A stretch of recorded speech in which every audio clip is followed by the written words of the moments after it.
Hello and welcome to Rain's Kitchen and Garden. My name is Rain. Today I'm making holiday cookies. I'm making chocolate crinkles. Let me show you how I make them.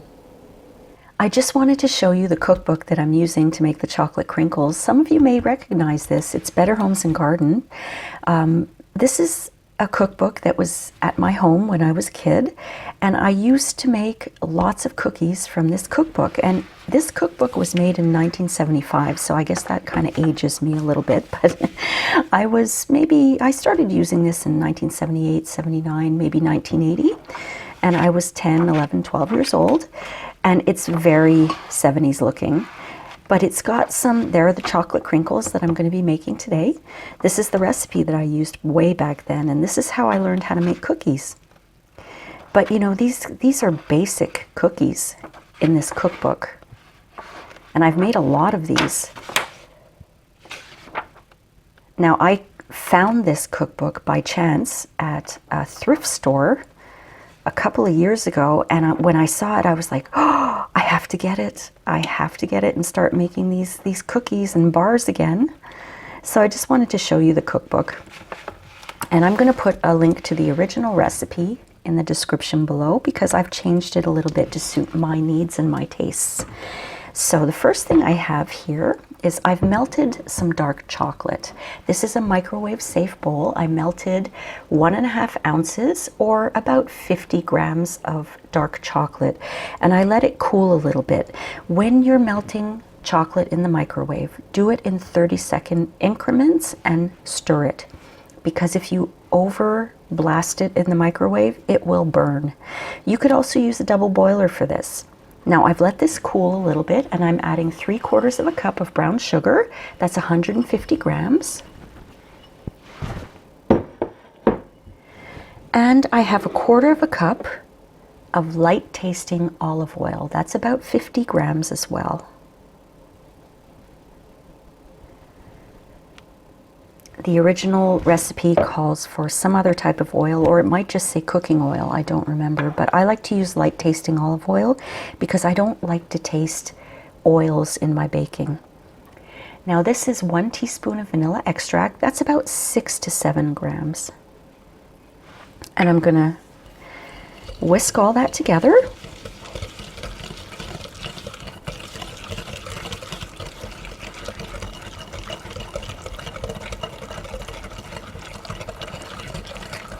Okay, and in this bowl I have 1.5 large eggs.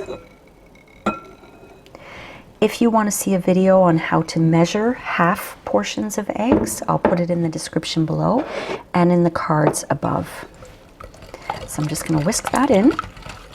Now this is why we wanted our chocolate to be cool, because if you put eggs into hot chocolate, it will scramble them.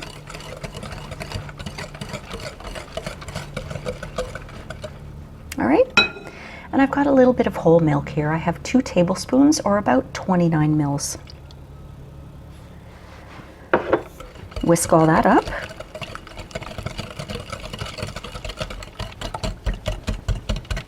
It already smells really, really good.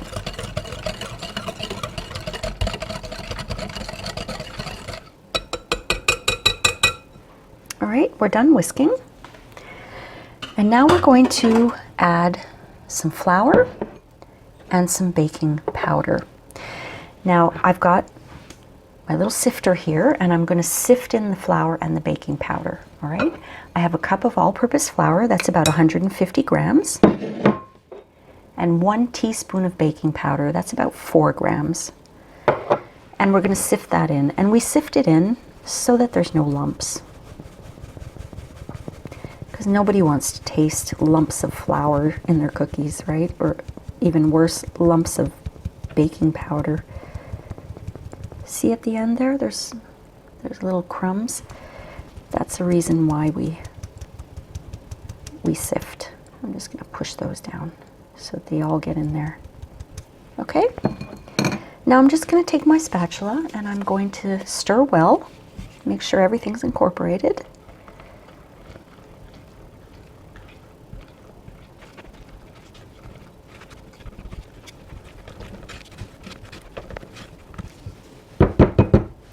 Okay, so that's nicely incorporated. Now this is going to be the consistency of a thick pudding, and that's what you want. So what we're going to do is we're going to cover it, and we're going to put it in the fridge to chill for a good couple of hours, and then we'll make our cookies.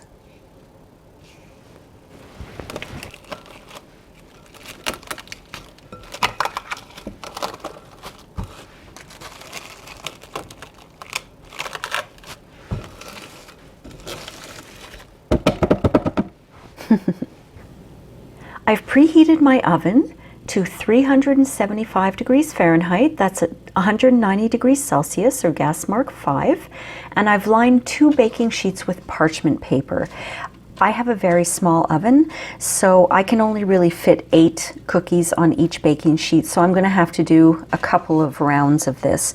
But basically this recipe is supposed to make 2 dozen cookies. I've taken my cookie batter out of the fridge, and I've got some powdered sugar here at the ready, and my prepared baking pan. And what I'm going to do is I've got a large spoon, and I'm going to take about a tablespoonful. Now this has the consistency of a fudge right now. So I've got my tablespoonful, and I'm going to roll it into a ball like that, and then roll it into the powdered sugar and place that on my pan. And I'm going to do that for the entire bowl of batter.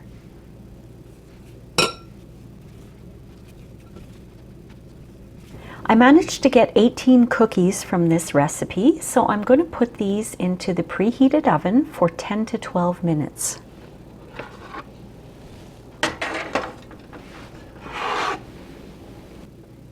These cookies smell delicious. I can't wait to taste one.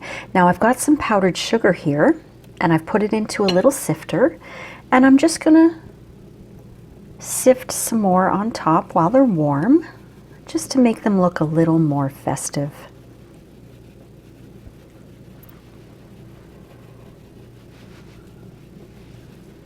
There we go. Those are the chocolate crinkles I remember as a kid. I hope that you enjoyed this video, my friends, and if you did, don't forget to like and subscribe, and please leave me a comment. I love to read your comments, and I do reply to them. So we'll see you next time on Rain's Kitchen and Garden. Bye!